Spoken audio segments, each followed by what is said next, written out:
ముందుగా అందరికీ నమస్కారం అండి. ఈరోజు నేను ఈ వీడియోలో బయోట్ సవర్ట్స్ లా కాన్సెప్ట్ గురించి డిస్కస్ చేయబోతున్నాను. ఈ బయోట్ సవర్ట్స్ లా అనేటువంటి కాన్సెప్టు క్లియర్గా అర్థం అవ్వాలి అంటే ప్రీవియస్ వీడియోలో చేసినటువంటి కాన్సెప్టు ఆయిర్స్టెడ్ ఎక్స్పెరిమెంట్ తెలిసి ఉండాలి. ఎందుకంటే ఈ బయోట్ సవర్ట్స్ లా అనేటువంటి కాన్సెప్ట్ ఆయిర్స్టెడ్ ఎక్స్పెరిమెంట్ యొక్క కంటిన్యూస్ పార్ట్ కాబట్టి. సో ఇక్కడ మనకి బయోట్ సవర్ట్ వీరిద్దరు కూడా ఫ్రెంచ్ సైంటిస్టులు, బయోట్ అండ్ సవర్ట్. వీరిద్దరు కలిపి చేసినటువంటి ఎక్స్పెరిమెంట్ ఇది. అంటే ఈ ఎక్స్పెరిమెంట్ని బేస్ చేసుకొని మనకి బయోట్ సవర్ట్స్ లా అనేది చెప్పడం జరిగింది. మరి వీళ్ళిద్దరు చేసినటువంటి ఎక్స్పెరిమెంట్ ఏంటి, ఆ ఎక్స్పెరిమెంట్ ద్వారా ఫైనల్గా కన్క్లూడ్ చేసినటువంటి స్టేట్మెంట్ ఏంటి అనేది మనం ఈరోజు ఈ వీడియోలో చూద్దాం. సో ఒకసారి ఇక్కడ మనము డయాగ్రామ్లో చూసిన విధంగా ఇక్కడ ఏబి లెంత్ ఉన్నటువంటి ఒక కండక్టర్ తీసుకుందాం. ఏబి లెంత్ ఉన్నటువంటి ఒక కండక్టర్ తీసుకుందాం. ఈ ఏబి లెంత్ ఉన్నటువంటి ఒక కండక్టర్లో ఐ అనే కరెంట్ పాస్ అవుతుంది అని చెప్పేసి మనం ఇమాజిన్ చేద్దాం.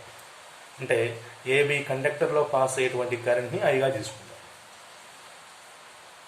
తర్వాత ఈ ఏబి లెంత్ ఉన్నటువంటి ఈ కండక్టర్లో డిఎల్ ఎలిమెంట్ ఉన్నటువంటి ఒక స్మాల్ ఎలిమెంట్ని ఇమాజిన్ చేద్దాం. This is a small element length of the conductor DL. So ఎందుకు మనం ఇమాజిన్ చేయాలి ఈ DL element length of the కండక్టర్ని అని కనుక మనం క్వశ్చన్ చేసినట్లయితే, అంటే అకార్డింగ్ టు ఆయిర్స్టెడ్ మనకి కండక్టర్ దగ్గర ప్రొడ్యూస్ అయ్యేటువంటి మ్యాగ్నెటిక్ ఫీల్డ్ ఏదైతే ఉందో ఆ మ్యాగ్నెటిక్ ఫీల్డ్ అనేది ఒకేసారి total length of the conductor నుంచి మనం ఫైండ్ అవుట్ చేయలేము. కాబట్టి ఆ కండక్టర్లో ఒక పర్టికులర్ పాయింట్ దగ్గర ప్రొడ్యూస్ అయ్యేటువంటి మ్యాగ్నెటిక్ ఫీల్డ్ని కనుక ఫైండ్ అవుట్ చేసినట్లయితే, అంటే ఒక పర్టికులర్ లెంత్ ఆఫ్ ది కండక్టర్లో ప్రొడ్యూస్ అయ్యేటువంటి మ్యాగ్నెటిక్ ఫీల్డ్ని ఫైండ్ అవుట్ చేసినట్లయితే ఒక పర్టికులర్ పాయింట్ దగ్గర ఆ మ్యాగ్నెటిక్ ఫీల్డ్ని మనము ఇంటిగ్రేషన్ కనుక అప్లై చేసినట్లయితే then we will get total magnetic field due to that total length of the conductor మనం ఈజీగా ఫైండ్ అవుట్ చేయొచ్చు.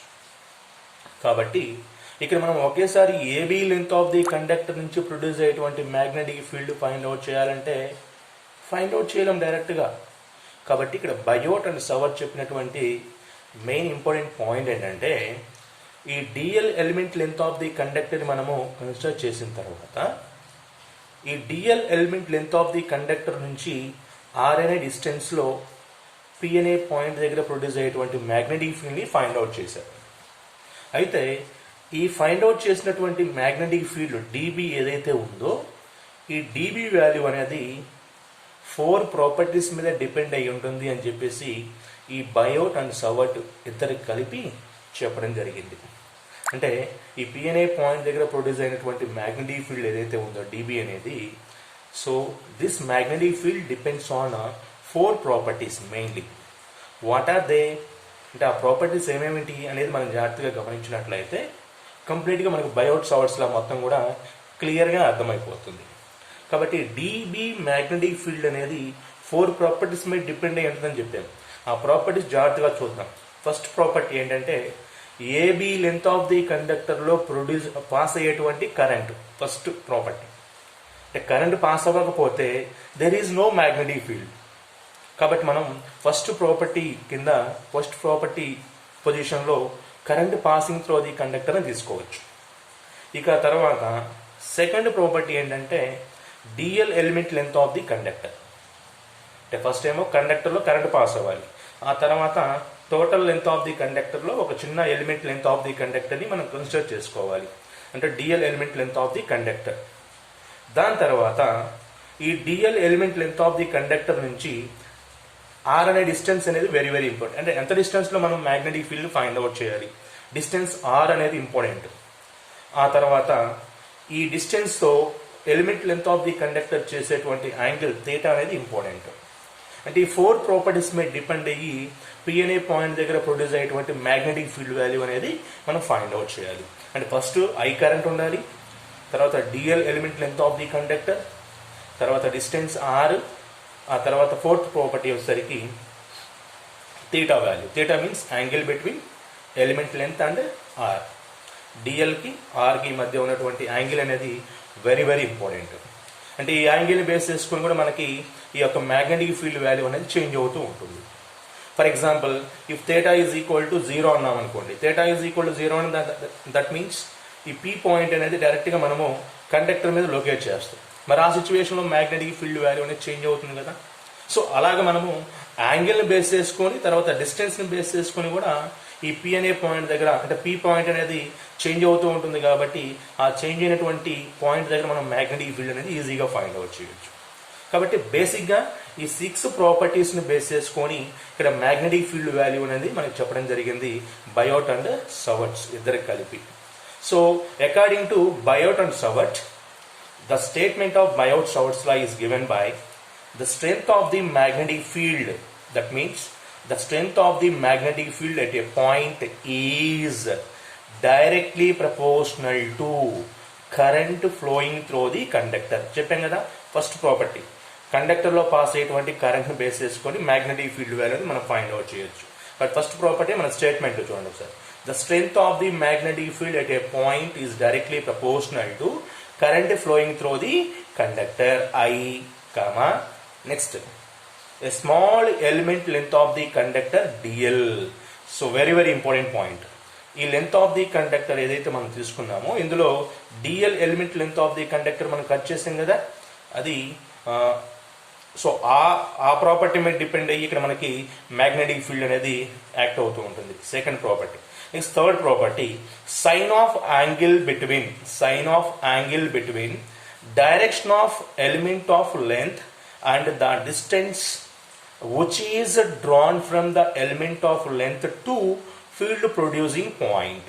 అంటే ఇక్కడ నేను ఏం చెప్తున్నానంటే ఇక్కడ థీటా వాల్యూ అనేది ఏ విధంగా తీసుకున్నాము అంటే మనము ఈ small element of length of the కండక్టర్కి, అంటే direction of the element of length of the కండక్టర్కి, తర్వాత ఈ element of length of the conductor దగ్గర నుంచి ఫీల్డ్ ప్రొడ్యూసింగ్ పాయింట్కి మనం ఏదైతే డిస్టెన్స్ డ్రాన్ చేసామో ఈ డిస్టెన్స్కి మధ్య ఉండేటువంటి యాంగిల్ యొక్క సైన్ కాంపోనెంట్ మీద డిపెండ్ అయి ఉంటుందని చెప్పేసి చెప్పడం జరిగింది. కాబట్టి sine of angle between direction of element of length and the distance which is drawn from element of length to field producing point. This is our third property. And fourth property is distance. That means r మీద కూడా depend అయి ఉంటుంది, distance between element and field producing point. So that is fourth property, and is inversely proportional to square of the distance between element of length dl and field producing point p. So this is our 4 properties, and depending on these properties just we formed a statement of Biot-Savart's law.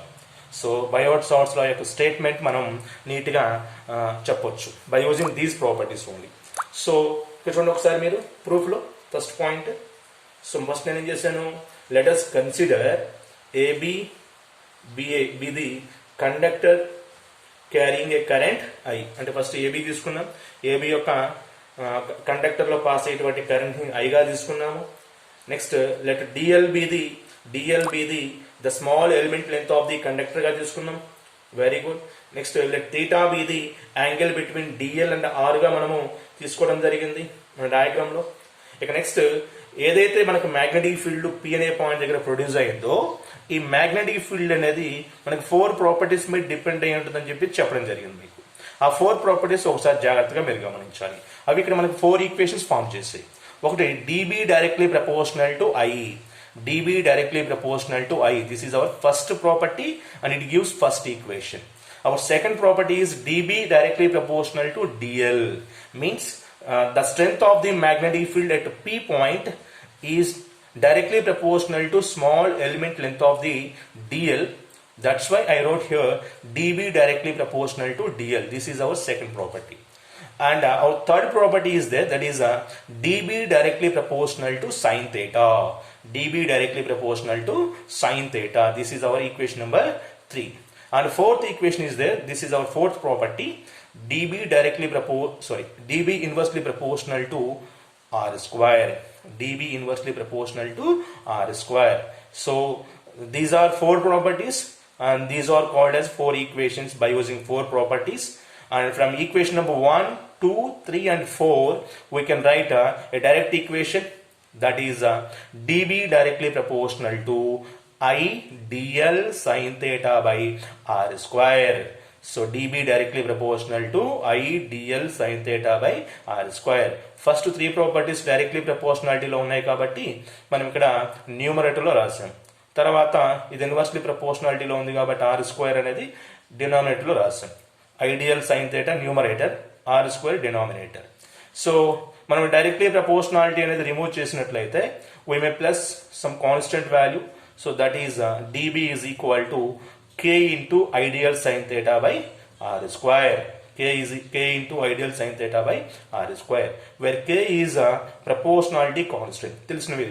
So k వాల్యూని మనం ఎప్పుడు కూడా proportionality constant గా తీసుకుంటాం కాబట్టి proportionality constant గా తీసుకోవడం జరిగింది. అయితే ఇక్కడ మ్యాగ్నెటిజంలో ప్రపోర్షనాలిటీ కాన్స్టెంట్ k వాల్యూ అనేది మనం ఏ విధంగా తీసుకుంటామంటే k is equal to mu naught divided by 4 pi.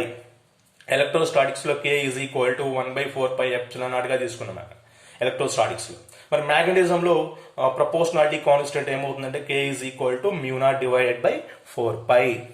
So therefore dB is equal to mu naught by 4 pi ideal sin theta by r square. ఇక్కడ ఏం లేదు, k ప్లేస్ లో mu naught by 4 pi substitution చేశాను.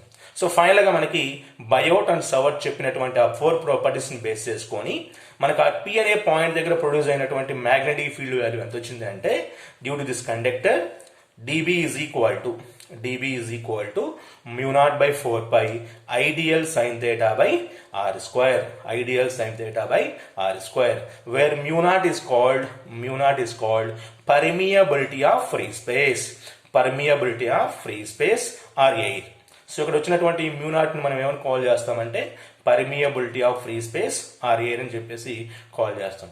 So ఈ mu naught యొక్క value ఎంత అంటే mu naught is equal to 4 pi into 10 to the power of -7 Henry per meter. Mu naught is equal to 4 pi into 10 to the power of -7 Henry per meter. Simple గా మనం mu naught by 4 pi value అనేది problems లో ఒకవేళ problems చేయాల్సి వస్తే ఈ formula మీద mu naught by 4 pi place లో 10 to the power of -7 Henry per meter తీసుకుంటే జస్ట్ మనం ఆ ప్రాబ్లమ్స్ ని ఈజీగా సాల్వ్ చేయొచ్చు. So mu naught by 4 pi is equal to ఏమవుతుందంటే 10 to the power of -7 Henry per meter. అంటే ఈ పర్మియబిలిటీ ఆఫ్ ఫ్రీ స్పేస్ మనము ఏ యూనిట్స్ లో మెజర్ చేస్తూ ఉంటామంటే హెన్రీ పర్ మీటర్ యూనిట్స్ లో మెజర్ చేస్తూ ఉంటాం, లేదంటే న్యూటన్ పర్ యాంపియర్ స్క్వేర్ లో కూడా మనం మెజర్ చేయొచ్చు. This permeability of free space. కాబట్టి ఇక్కడ మనం గుర్తుపెట్టుకోవాల్సినటువంటి మెయిన్ ఇంపార్టెంట్ స్టేట్మెంట్ ఏంటంటే Biot Savart's law, according to Biot Savart's law, so the strength of the magnetic field at P point is directly proportional to I dl and sin theta and is inversely proportional to r square, inversely proportional to r square. So depending on these 4 properties we can get the final equation at P point is given by dB is equal to mu naught by 4 pi ideal sin theta by r square. This is the major expression in this concept. So suppose they're given any conductor or any loop, whatever it is, and if you want to find out the magnetic field based on that conductor and any circular loop, Just we have to use their this Biot-Savart's law, and then we will get our required magnetic field by using this Biot and Savart's law concept. Right? Thank you.